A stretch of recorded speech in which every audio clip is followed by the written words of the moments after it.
வணக்கம் மக்களே, நாம இந்த ஆரோக்கியமான பதிவில் 50-60 வயதிற்கு மேற்பட்டிருக்கக்கூடிய நம்முடைய மூத்த குடிமக்கள் சீனியர் சிட்டிசன்ஸ் எல்லாம் ஆரோக்கியமாக தங்களை பாதுகாத்துக் கொள்வதற்கு எடுத்துக்கொள்ள வேண்டிய 9 ஊட்டச்சத்துக்கள் இருந்திருக்கக்கூடிய உணவுகள்லாம் என்னென்ன அதிகமாக அவங்க சாப்பிடணும் அப்படின்றத பற்றி நம்ம விளக்கமாக பார்க்க போகிறோம். ஸோ அதை பற்றி நீங்கள் பார்க்குறதுக்கு முன்னாடி இந்த வீடியோவுக்கு மட்டும் ஒரு லைக் கொடுத்துட்டு தகவலை உங்களுக்கு தெரிஞ்சவங்களுக்கும் ஷேர் பண்ணிவிடுங்க. ஏன்னா இது அவங்களுக்கும் பயனுள்ளதாக இருக்கக்கூடிய ஒரு ஆரோக்கியமான பதிவு தான். இது போன்ற அப்டேட்ஸ்கள் நீங்கள் தொடர்ந்து பார்க்குறதுக்கு நம்மளுடைய ஹெல்த் நியூஸ் தமிழ் சேனலை மறக்காமல் சப்ஸ்கிரைப் பண்ணி வச்சுக்கோங்க. பக்கத்தில் கூடிய பெல் பட்டனையும் கிளிக் பண்ணி ஆல் அப்படின்ற ஆப்ஷனையும் செட் பண்ணி வச்சுக்கிட்டீங்க அப்படின்னா நான் போடக்கூடிய எல்லா அப்டேட்ஸும் உங்களுக்கு நோட்டிஃபிகேஷன் அடிக்கடி வந்து சேரும். சரி வாங்க மக்களே, இப்போ வீடியோக்குள்ளே போயிடலாம். ஸோ அதில் வந்து பார்த்தீங்கன்னா மெக்னீஷியம் ஊட்டச்சத்துக்கள் இருக்கக்கூடிய உணவுகளை அவங்க வந்து எடுத்துக்கொள்ள வேண்டியது அவசியமாக இருக்குது. மெக்னீஷியம் வந்து நம்முடைய உடலுக்கு தேவையான மிக முக்கியமான மினரல்ஸ் ஆகும். ஸோ இந்த முக்கிய ஊட்டச்சத்து தான் நம்முடைய உடலை அதிக ஆற்றலோட வைத்திருக்கும். அதனால் வந்து பார்த்தீங்கன்னா 50-60 வயதிற்கு மேற்பட்டவர்களும் உடலில் எனர்ஜியோடு இருக்கணும்னா மெக்னீஷியம் சத்துக்கள் இருக்கக்கூடிய உணவுகளை எடுத்துக்கொள்ள வேண்டியது அவசியமாகுது.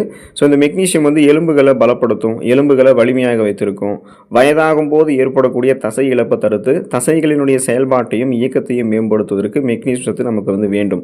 ஸோ உணவுகளில் வந்து பார்த்தீங்கன்னா இந்த மெக்னீசியம் சத்து இருக்கக்கூடிய நட்ஸ் வகைகள், விதைகள், முழு தானியங்கள், கீரை வகைகள் உள்ளிட்டவைகளை தொடர்ந்து எடுத்துக்கொள்ளணும். கீரைகள்லாம் இன்னைக்கு இந்த வாரத்தில் ஒரு கீரைகளை சாப்பிட்றீங்கன்னா அடுத்த வாரத்தில் ஒரு கீரைகளை சாப்பிடணும். இப்போ குறிப்பாக பார்த்தீங்கன்னா இந்த வாரம் கருவேப்பிலை கீரை சாப்பிட்றீங்கன்னா அடுத்த வாரம் புதினா இலைக்கீரை, அதுக்கப்புறம் பொன்னாங்கண்ணி கீரை, அது மாதிரி மாற்றி மாற்றி சாப்பிடணும். ஒரு நாளைக்கு ஆண்களுக்கு 420 520 மில்லிகிராம் அளவு மெக்னீசியம் சத்து வேணும். பெண்களுக்கு வந்து 320 420 மில்லிகிராம் அளவு மெக்னீசியம் சத்து வேணும். ஸோ இந்த அளவுகளில் ஊட்டச்சத்து தரக்கூடிய மெக்னீசியம் தரக்கூடிய உணவுகளை நீங்கள் எடுத்துக்கொள்ளும் போது ஆஸ்டியோபோரோசிஸ், எலும்பு மெலிவு நோய், மூட்டு வலி, எலும்புருக்கி, முடக்குவாதம், எலும்பு மஜ்ஜைகளில் ஏற்படக்கூடிய பிரச்சனை, தசைப்பிடிப்பு, தசைகள் தளர்ந்து போவது போன்ற எந்த பிரச்சனையும் இல்லாமல் உங்களால் ஆரோக்கியமாக இருக்க முடியும். பொட்டாசியம் இருந்திருக்கக்கூடிய உணவுகளை நம்ம எடுத்துக்கொள்ள வேண்டியது அவசியமாக இருக்குது. ஸோ பொட்டாசியம் வந்து பிபி என்று சொல்லக்கூடிய பிளட் ப்ரெஷர், அந்த ரத்த அழுத்தத்தை வந்து நமக்கு நிர்வகிக்கிறதுக்கு உதவக்கூடிய முக்கியமான மினரல்ஸாக இருக்குது. ஸோ அந்த ரத்த அழுத்தம் நமக்கு வந்து சீராக இருந்தால் தான் இதய ஆரோக்கியத்தையும் நம்மளால் வந்து மேம்படுத்துவதற்கு அது ஹெல்ப்ஃபுல்லாக இருக்கும். ஏன்னா நரம்புகளில் இறுக்கம் தென்படாமல் இருக்கும்பொழுது தான் நரம்புகள் வழியாக ரத்த ஓட்டம் இதயத்திற்கு சீரான அளவில் பாயும். ஸோ 50-60 வயதிற்கு மேற்பட்டிருக்கக்கூடிய நபர்கள் வந்து இந்த இரண்டையுமே மேம்படுத்த வேண்டியது மிக முக்கியம். அதற்கு வந்து பொட்டாசியம் அதிகமாக இருக்கக்கூடிய பழங்களான குறிப்பாக வாழைப்பழம், காய்கறிகள் எடுத்துக்கொள்ளணும். அதே போல் பொட்டாசியம் இருக்கக்கூடிய பருப்பு வகைகள் எடுத்துக்கொள்ளணும், நட்ஸ் வகைகள் எடுத்துக்கொள்ளணும். அவங்களுடைய உணவுகளில் டயட்டில் வந்து சேர்த்துக்கிட்டே இருக்கணும்.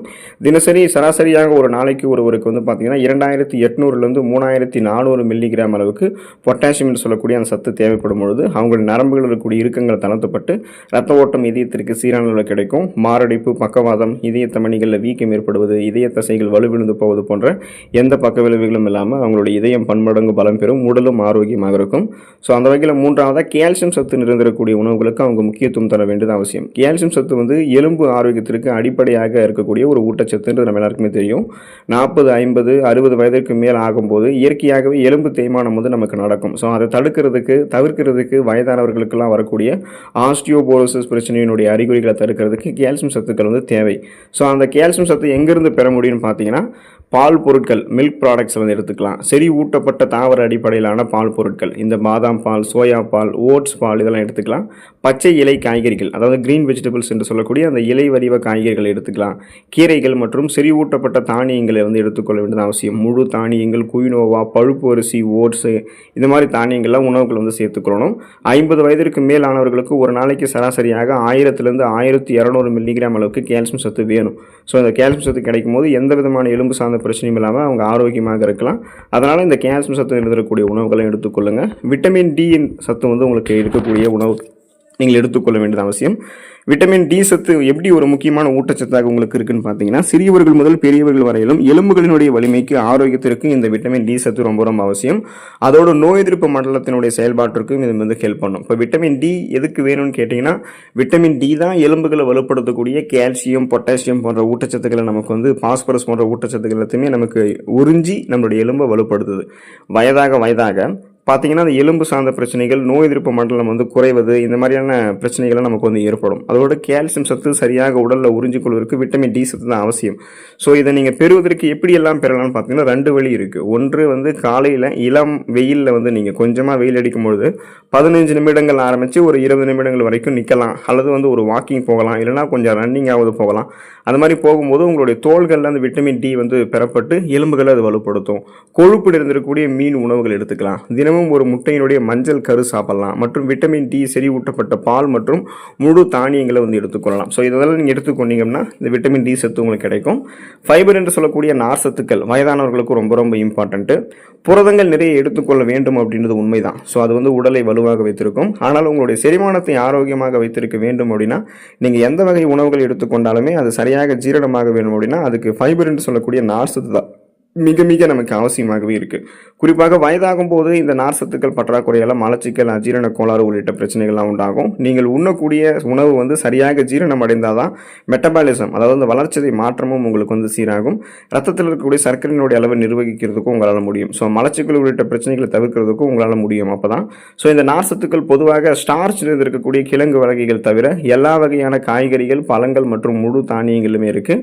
ஒரு நாளைக்கு சராசரியாக 50 வயதிற்கு மேல் உள்ளவர்கள் 25 to 30 கிராம் அளவு ஃபைபர் என்று சொல்லக்கூடிய நார் சத்து குறைந்தபட்சமாக எடுத்துக்கொள்ள வேண்டியது மிகவும் முக்கியமாக இருக்குது. இதனால் உங்களுக்கு சீரற்ற குடல் இயக்கம், கடுமையான மலச்சிக்கல், வயிற்று வலி, வாயு பிரச்சனை, வயிற்று பொறுமல், வயிற்று உபுசம், அஜீரணம் தொடர்பான பிரச்சனை எதுவுமே உங்களுக்கு இருக்காது. ஒட்டுமொத்தமாகவே உங்களுடைய செரிமான மண்டலம் ஆரோக்கியமாக இருக்கும்.